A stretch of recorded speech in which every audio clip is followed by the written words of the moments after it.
Bună! Astăzi m-am gândit să vă arăt rutina mea de fond de ten pe timpul verii și anume exact ce folosesc. Ca să zic așa, vedeta este Chanel Vita Aqua Lumiere. Vita Lumiere Aqua și eu îl port în nuanța B10, beige pastel. Nu știu sigur dacă se vede. Oricum, nu-l folosesc pe toată fața, am mai multe produse care mă ajută să-mi ascund încet semnele pe care le am. Nu mai am atât de multe semne ca înainte, dar oricum tot mai am câteva. Acum, uitați-vă în continuare și sper să vă placă. Ok, să începem. Așa arăt eu fără nimic pe față, n-am nici măcar SPF-ul pe care îl voi aplica acum și este acesta de la Bioderma. O să iau foarte puțin pentru că se întinde foarte bine. Cam atât. Și îl voi aplica și pe față și pe gât.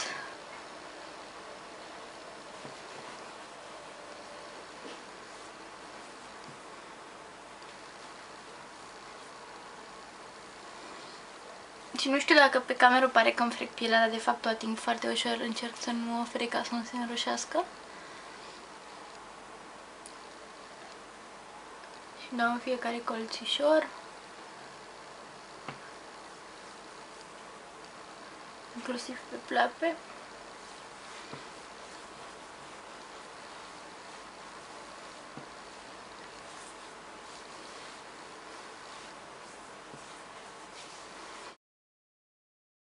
După ce am stat puțin să intre SPF-ul în față, ca să nu mai fie usuros, că are puțin tendința să fie usuroasă, voi aplica fondul de ten și acesta este Vita Lumiere Aqua de la Chanel și este pe bază de apă, SPF 15, e destul de lejer pentru vară.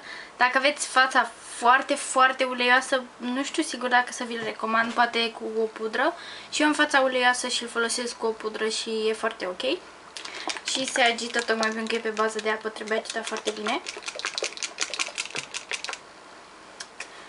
Ok, și o să vedeți că nu folosesc fond de ten pe toată fața și pun cam atâta. Cel puțin pentru moment. Și îl aplic cu mâinile. Și îl aplic numai în zonele în care am nevoie. Dacă vedeți, practic îl presez în față ușor.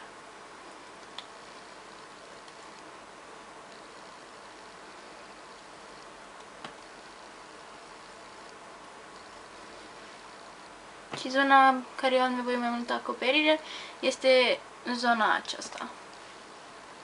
Puțin pe nas.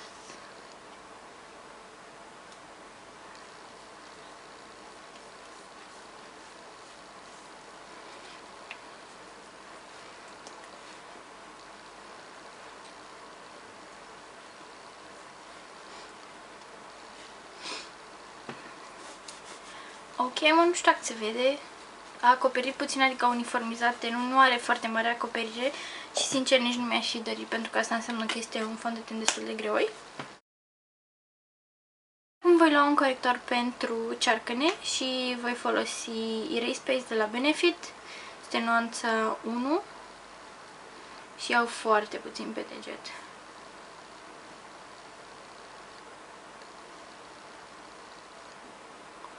Încerc să nu apăs și să-l aplic ușor.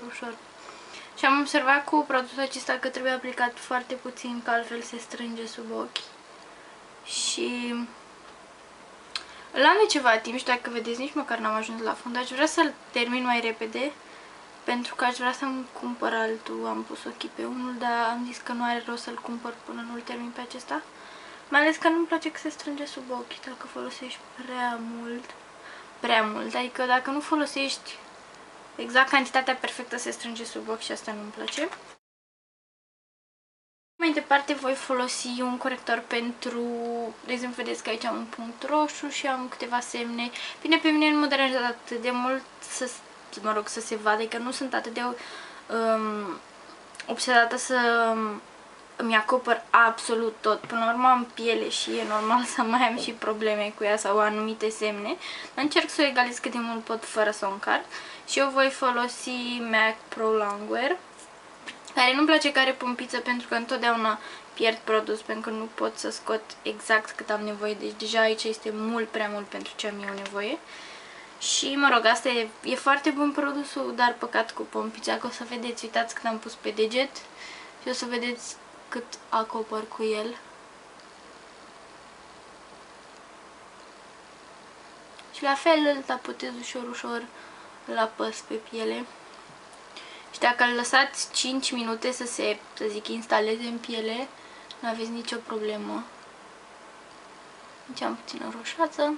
Și îl aplic de obicei pe puncte, roșață, depinde ce probleme am în ziua respectivă. Asta să vedem cum îl ascundem ușor. Și încercați când aveți un... Bine, asta deja e un coșleț petrecut, n-a rămas decât roșu. Încercați să tapotați în jurul lui și nu fix pe el, că atunci luați produsul de pe el.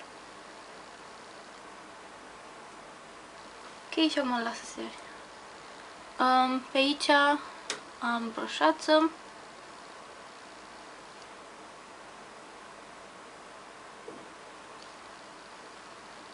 Ok, și pe frunte aici am puțină roșoasă și nici măcar nu mai tapotez, ci doar îl întind un pic cât să acopere.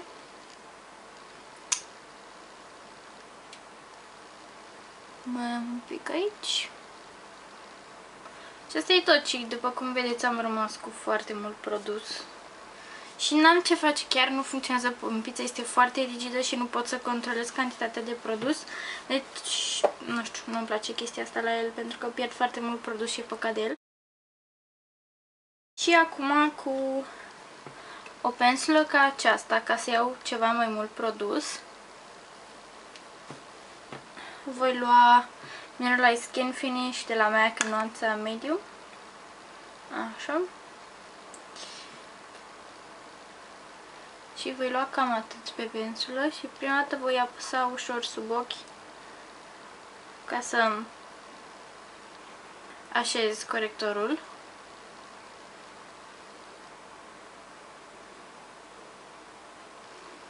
Ok, și asta voi face pe toată fața, mai ales pe unde am corector. Întâi apăs ușor ca să se așeze și să fondul de ten să tragă câtă pudră are nevoie pentru a se așeza și să nu îl mut din loc.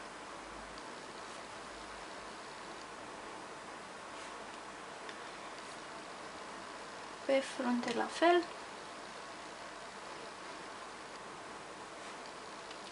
Iar acum iau un pic mai mult produs și foarte, foarte ușor lucrez cu el.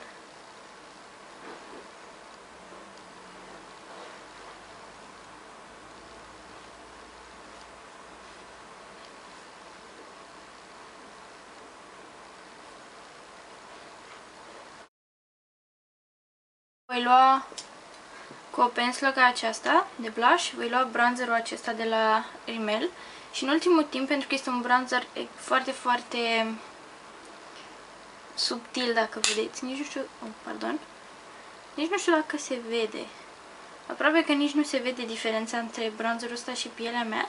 Eu îl folosesc ca pe un blush și după aceea doar aici un pic pun altă culoare de blush. Îl pun practic tot unde aș pune un bronzer, dar nu o să se vadă atât de mult.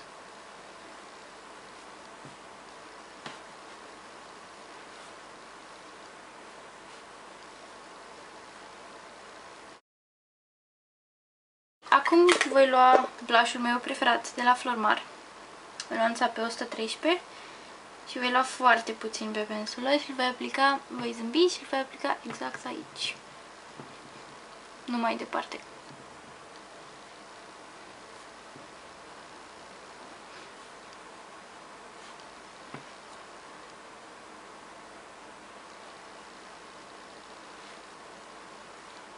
Apoi voi lua pensula de pudră din nou și voi avea grijă foarte ușor să estompez liniile bronzerului și ale blush-ului. Să le mai difuzez un pic, să nu se vadă atât de mult. Pare cât mai natural. Să continui să vă arăt și machiajul ochilor, pentru că oricum trebuie să machez să plec și m-am gândit că de ce nu. Și voi folosi baza de machiaj de la Radiant. Foarte repede pe toată pleava.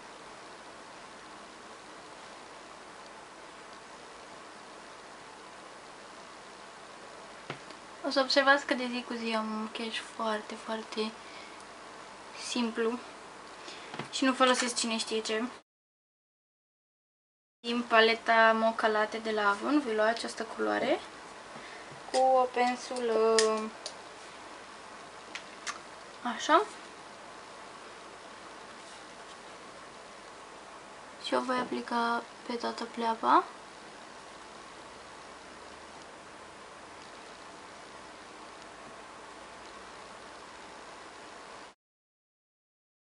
Cu o pensulă de blending ca aceasta voi lua culoarea aceasta de aici. Îl voi aplica în pliu, cât să-mi accentuez pliul.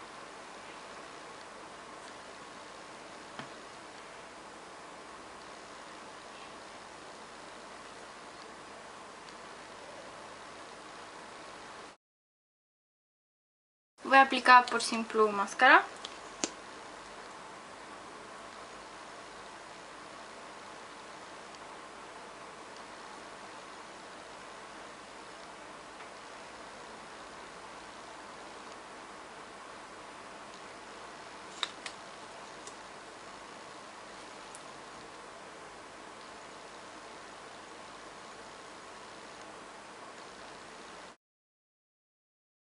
Voi lua un crem de buze ca acesta de la Kalos și îl voi aplica așa foarte repede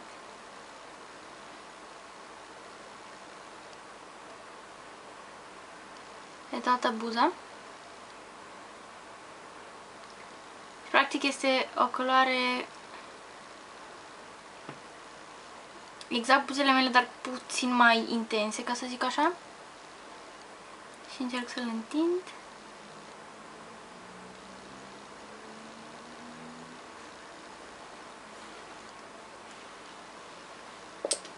Și cu degetul o să îl fac să intre în buză și practic astfel îmi fac un fel de lip stain, dacă știți o... Chiar nu-mi vine acum cum să vă traduc. Ca markerele acelea de buze care îți pătează buza și rezistă culoarea mai mult.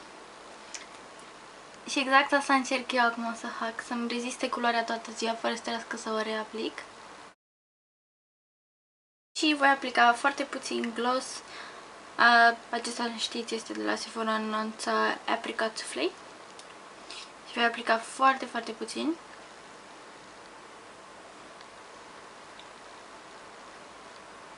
Și la fel îl voi întinde cu degetul.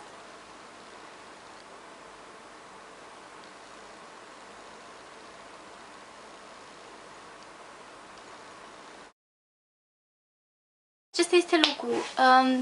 O să vin mai aproape. După cum vedeți, semnele au fost acoperite. În ultimul timp, într-adevăr, nici eu nu mai am chiar atât de multe semne, dar oricum arată mult mai bine fața. Nu mai aveam pe aici puțină roșață și puțin aici pe frunte și puțin pe bărbie și nu o mai am. Și cam da, aceasta este rutina mea de fond de ten pe timpul verii și un pic v-am arătat și machiajul meu de zi cu zi relativ. Se schimbă din când în când. Ok, cam asta a fost. Sper că v-a plăcut și nu uitați să-mi dați subscribe, follow pe Twitter, să vă uitați pe blog pentru că vor fi poze cu produsele folosite și să-mi puneți multe întrebări pe Formspring. Pa, pa!